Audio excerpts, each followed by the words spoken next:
Is there really power in the universe greater than I am? And is it good? And can I use it? And Jesus said, "It is done unto you." There is a power that operates for you. And how does it operate? It operates as. 2,000 years ago, Jesus shared with his followers that there is a power available to all, a power through which all things are possible. He laid down clear rules for using this power. Jesus demonstrated this power on numerous occasions, turning water into wine, multiplying loaves and fishes, healing the sick, and raising the dead. What set Jesus apart from others was his simple acceptance and complete surrender to this power. This is a power not only available to him, but also to you, wherever you are, and to everyone. In this video, I invite you to discover a profound knowledge that has been hidden in plain sight. We will explore how to activate the divine power within you, a power capable of transforming your life and manifesting your deepest desires. Through the insightful teachings of Dr. Ernest Holmes, we will learn how to connect with a cosmic energy that not only exists in the universe, but flows within each of us. This energy is like a hidden switch that, once activated, illuminates our existence in ways that defy conventional understanding. Through a practical and deep approach, we will understand how to use this power to solve problems and create the life we have always dreamed of. Dr. Ernest Holmes revealed to us a truth both simple and transcendental. There is a universal power for good, greater than our understanding, but available to each of us. The extraordinary thing is that we can connect with it and use it in every aspect of our lives. Think for a moment about something as everyday as turning on a light. This act is not just the mechanical movement of a switch. You are actually accessing a fundamental law of the universe: electricity. You are using a power that responds to your intention, illuminating your surroundings instantly. But this simple gesture is only a surface manifestation of a much deeper truth. Every advance in science and technology is nothing more than the manifestation of our ability to discover and channel forces that have always been present. We did not create electricity, we learned how to use it. Likewise, Holmes teaches us that there is a divine power, a vast and benevolent power, that we can access to transform our lives. Just as electricity has always been there, waiting to be understood and harnessed, this higher power has always existed, waiting for us to recognize and activate it. Keys to activating this power. To use this power, we must understand two essential concepts: the divine being and the law of good. The divine being is a living and loving presence, and the law of good responds to our faith and beliefs. This law acts according to how we perceive it. If we desire physical well-being, happiness, and security, we must align ourselves with this law and believe in its power. Jesus expressed it clearly. Whatever you ask for in prayer, believe that you have received it, and it will be yours. There is no need to classify our desires as big or small. Divinity wants us to have everything that makes our lives complete. This law of good is available for any constructive purpose. Ironically, it was the simplicity of Jesus' teachings that made them difficult to understand and apply. When Jesus said, "It will be done to you according to your faith," he wasn't referring to a distant future, but to a truth that manifests constantly in every moment of your life. He taught that the kingdom of God is not something distant or unattainable. He said, "The kingdom of God is among you, a kingdom that already contains everything you need for your well-being." Jesus placed salvation in the present, in the here and now, accessible to all. His entire teaching emphasized the availability of divine power, a power of good that is at your disposal to be used at any moment. We are surrounded by a creative intelligence that acts upon our thoughts, just as gravitational force acts upon physical objects. Dr. Holmes explained that the connection with the mind of God is as natural as gravity, invisible yet always present and influential. This divine mind is an infinite intelligence that encompasses everything, in which we are immersed, and we can learn to work with it to shape our reality. As the Kybalion teaches, everything is mind. The entire universe is a creation sustained in the mind of the All. We are like waves in the ocean, individual and with unique characteristics, but sharing the same fundamental essence.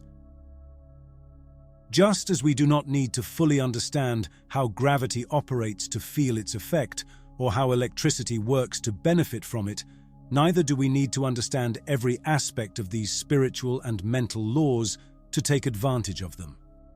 So, why not use them to our advantage as well? Jesus proclaimed that the law of good is within everyone's reach, and taught that this law responds to faith.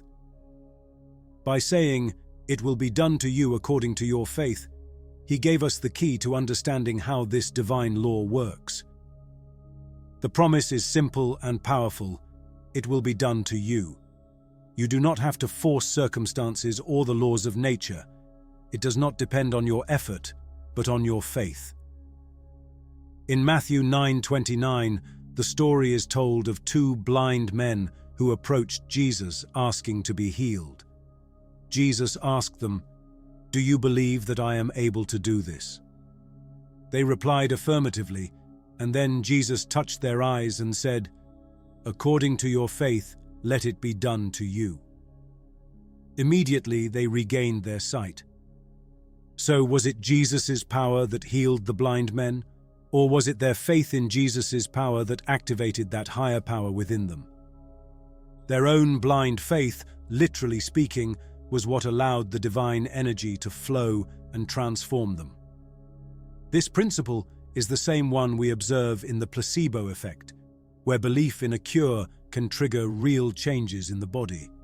Faith, therefore, is not just a channel for receiving blessings, but an active force that interacts with the divine, awakening the higher power in each of us. Here, it is essential to highlight the word "according" in the story of the healing of the blind men. What you receive in life is in perfect correspondence with your deepest beliefs. This is the heart of the message, and yet it is the aspect we often overlook. Many people lament their bad luck, and even those who consciously try to manifest positivity in their lives fail without understanding why. The reality is that they do not truly believe they can achieve it. They lack genuine faith. They believe in manifestation intellectually and try to do so through their thoughts. But the real key lies in the feeling. It is the deep emotion and absolute faith that what they desire will manifest that makes the difference. As Neville Goddard rightly taught, the secret lies in feeling as if the desire has already been fulfilled, without a doubt, with full conviction. Every law of nature offers us its power depending on how we use it. There is a power greater than you, and you have the ability to tap into it, and this power responds to your belief in it. Jesus supported this reflection by saying, "You ask and do not receive because you ask wrongly." Jesus was pointing to a fundamental truth. God's power is inherently good. It cannot generate evil, hatred, or confusion. It is love and peace in its essence, and therefore, any request you make must be in harmony with that divine nature. If you ask from a place of lack, envy, hatred, or despair, it will not work.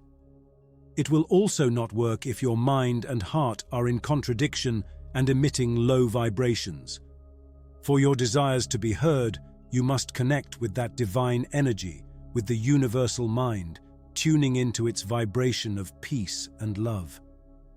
Just as you must dial the correct number to call a family member or tune into the right dial on the radio, you need to enter the energetic flow of the mind of God.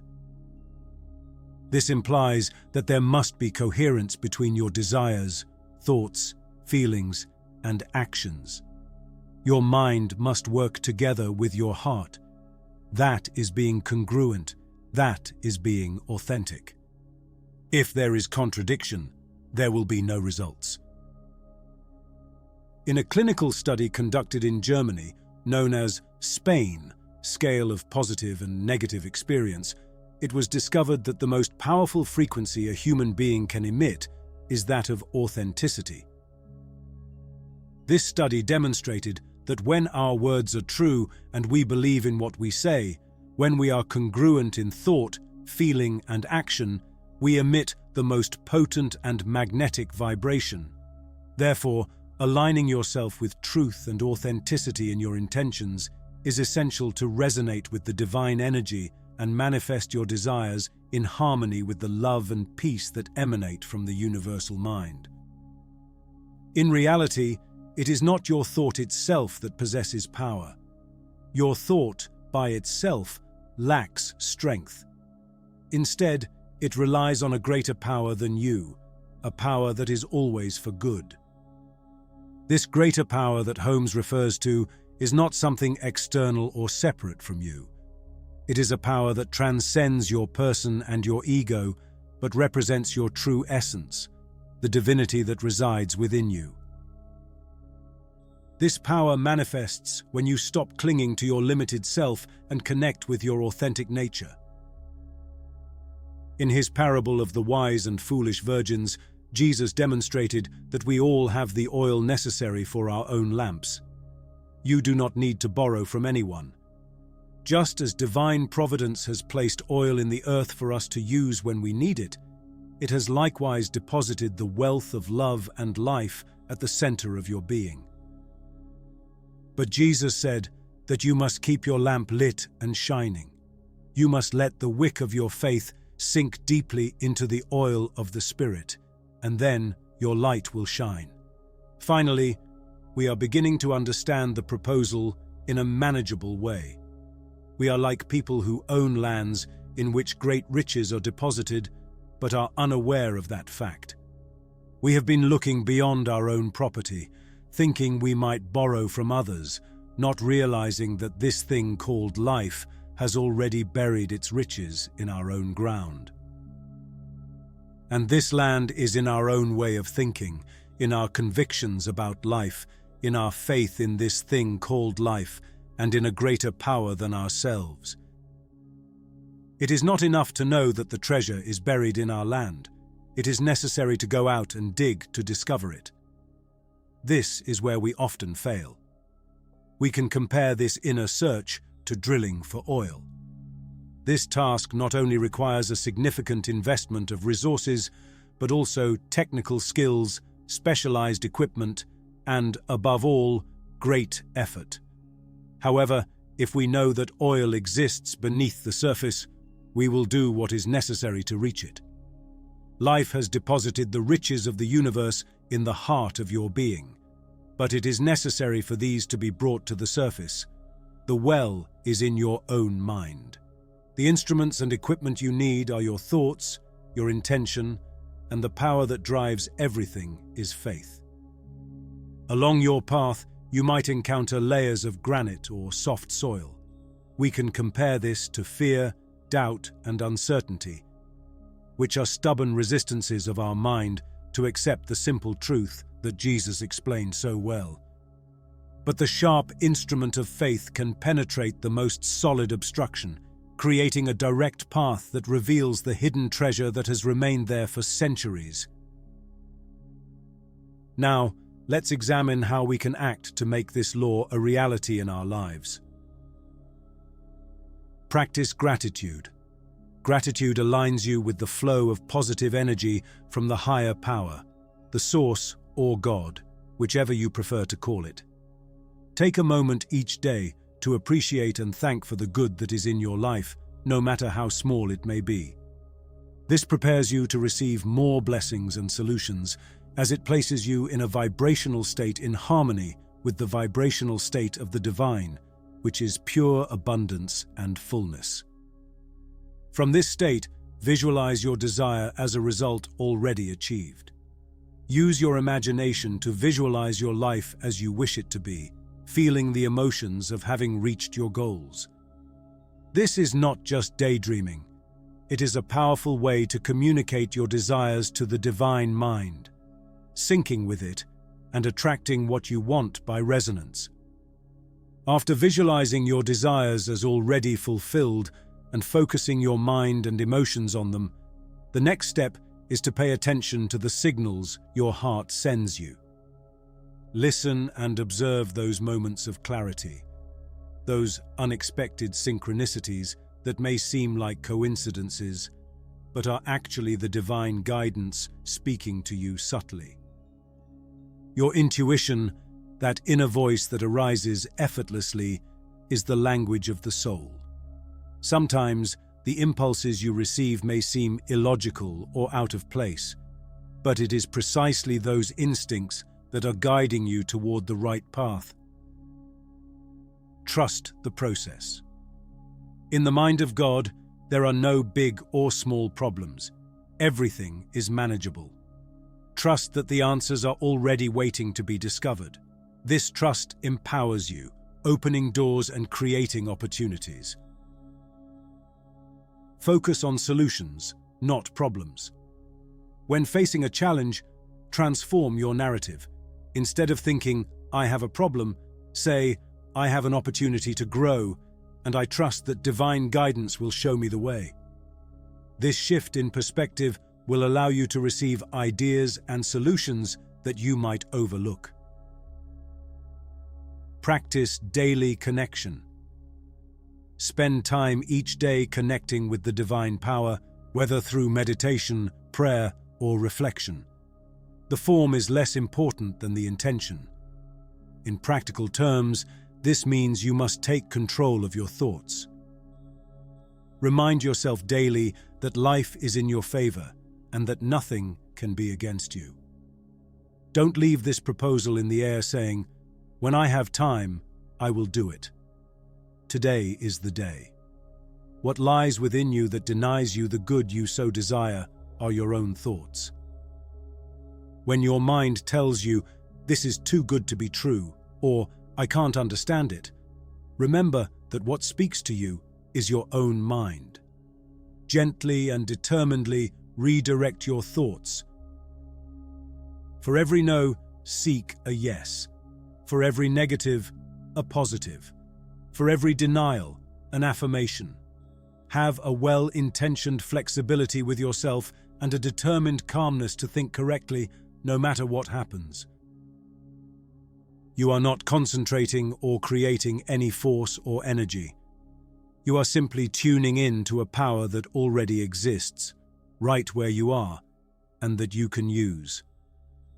There is no thought in your mind that you cannot change if you so wish. Always remember that this thing called life only wants good for you. You cannot fail because it cannot fail. So keep persevering with faith and hope and allow divine guidance to lead you toward the realization of your dreams. This concludes today's video. Thank you very much for watching until the end. I hope you found it helpful and enriching and that you can apply this divine power in your life to create more prosperity and abundance. See you soon.